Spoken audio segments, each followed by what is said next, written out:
এই খাবারটি আপনি যদি আপনার বাচ্চাকে নিয়মিত খাওয়াতে পারেন তাহলে মাত্র 15 দিনের মধ্যেই আপনার বাচ্চার স্বাস্থ্যের পরিবর্তন দেখতে পাবেন ইনশাআল্লাহ।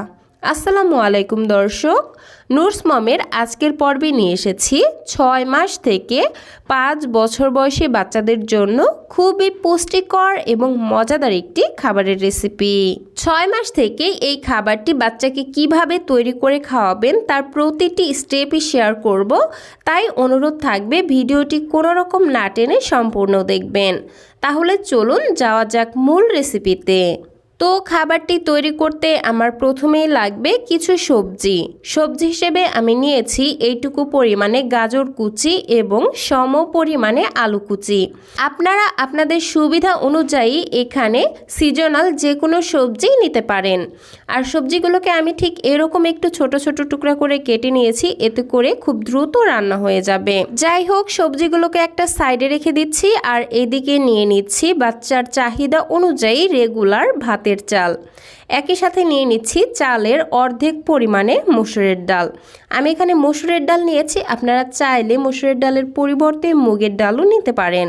এখন এই চাল এবং ডালগুলোকে পানি দিয়ে বেশ কয়েকবার পানি চেঞ্জ করে করে খুব ভালোভাবে ধুয়ে নিচ্ছি। দেন সরাসরি চলে যাচ্ছি চুলায় একটি পরিষ্কার প্যানের মধ্যে দিয়ে দিলাম 1 টেবিল চামচ পরিমাণ সরিষার তেল। এখানে চাইলে সরিষার তেলের পরিবর্তে ঘি বা বাটারও ব্যবহার করা যাবে। যাই হোক, তেলটা যখন গরম হয়ে আসবে তারপর দিয়ে দিচ্ছি 2 কোয়া রসুন কুচি এবং ছোট্ট সাইজের একটি পেঁয়াজ কুচি। এখন এই পেঁয়াজ এবং রসুনগুলোকে একটু লাল লাল করে ভেজে নিব।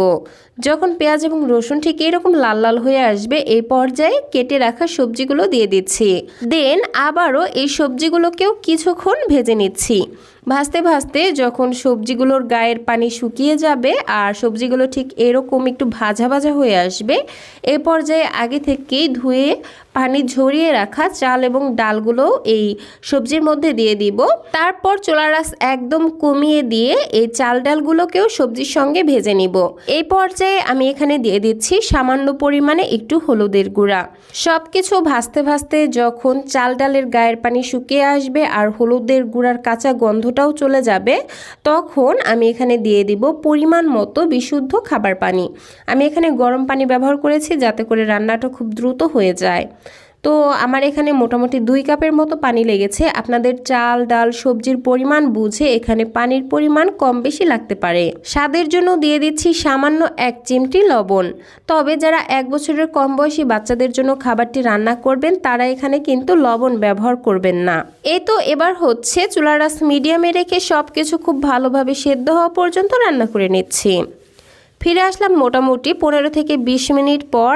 আর দেখতে পাচ্ছেন আমার কিন্তু চাল ডাল সবজি খুব ভালোভাবে সেদ্ধ হয়ে গেছে। এখন হচ্ছে এরকম একটি ডাল ঘুটনির সাহায্যে আমি খিচুড়িটিকে খুব ভালোভাবে একটু ঘুটে নিব, যাতে করে বাচ্চাদের খেতে কোনো ধরনের অসুবিধা না হয়। আর ঠিক এভাবে 6 এবং 7 মাসের বাচ্চাদের জন্য আপনারা খিচুড়িটা রান্না করে নিতে পারেন। তাহলে এবার 8 মাস থেকে 5 বছর বয়সী বাচ্চাদের জন্য এই খিচুড়িটিতে আর কি যুক্ত করছি সেটা দেখে নিন। এজন্য এখানে আমি আগে থেকেই একটি মুরগির ডিম খুব ভালোভাবে সেদ্ধ করে রেখেছি। সেই মুরগির ডিমটিকে একটি গ্রেটারের সাহায্যে খুব ভালোভাবে গ্রেট করে এই খিচুড়ির মধ্যে দিয়ে দিচ্ছি আর নেড়েচেড়ে খুব ভালোভাবে মিশিয়ে নিচ্ছি। অনেক সময় হয় কি, এই পর্যায়ে কাঁচা ডিম দিয়ে দিলে খিচুড়ির মধ্যে একটা বাজে স্মেল আসে ডিমের, যেটা অনেক বাচ্চারাই নিতে পারে না বা খেতেও পারে না। তো সেদ্ধ ডিমটা দিলে হয় কি, খিচুড়ির মধ্যে থেকে কিন্তু ডিমের কোনো বাজে স্মেল আসে না আর খিচুড়িটা খেতেও অনেক টেস্টি লাগে। যাই হোক, আমার ডিম যেহেতু আগে থেকে সেদ্ধ করা ছিল তাই আর ডিম দেওয়ার পর কোনো ধরনের রান্না করতে হয়নি। তো আমি খিচুড়িটিকে ঠিক এরকম ঘনত্বে রেখে চুলা থেকে নামিয়ে নিচ্ছি। তবে আপনারা বাচ্চাদেরকে যেমন ঘনত্বের খাবার খাওয়ান, খাবারটিকে ঠিক সেই রকম ঘনত্বে রেখে চুলা থেকে নামিয়ে নেবেন। আর এই তো তৈরি হয়ে গেল বাচ্চাদের জন্য ভীষণই পুষ্টিকর, ক্যালোরি বহুল এবং হাই প্রোটিন সমৃদ্ধ একটি খিচুড়ির রেসিপি।